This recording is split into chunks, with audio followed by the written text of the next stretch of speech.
Kejadian pasal 2 ayat 8-25 yang diberi topik Manusia dan Taman Eden. Ayat 8. Selanjutnya Tuhan Allah membuat taman di Eden, di sebelah timur, disitulah ditempatkannya manusia yang dibentuknya itu.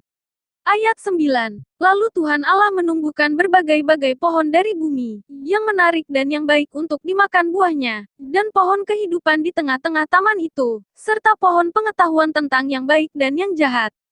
Ayat 10. Ada suatu sungai mengalir dari Eden untuk membasahi taman itu, dan dari situ sungai itu terbagi menjadi 4 cabang. Ayat 11. Yang pertama, namanya Pison, yakni yang mengalir mengelilingi seluruh tanah Hawila, tempat emas ada. Ayat 12. Dan emas dari negeri itu baik, di sana ada damar bedolah dan batu krisopras. Ayat 13. Nama sungai yang kedua ialah Gihon, yakni yang mengalir mengelilingi seluruh tanah Kus. Ayat 14. Nama sungai yang ketiga ialah Tigris, yakni yang mengalir di sebelah timur Asyur. Dan sungai yang keempat ialah Efrat.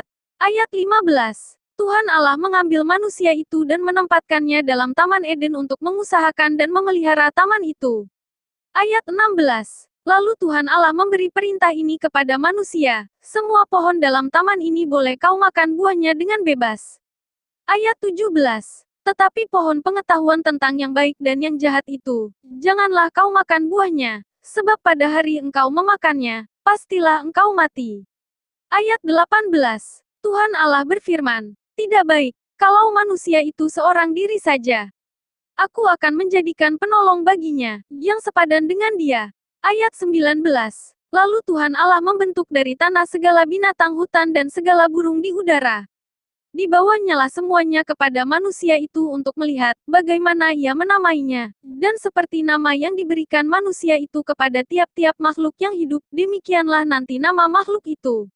Ayat 20. Manusia itu memberi nama kepada segala ternak, kepada burung-burung di udara dan kepada segala binatang hutan. Tetapi baginya sendiri ia tidak menjumpai penolong yang sepadan dengan dia.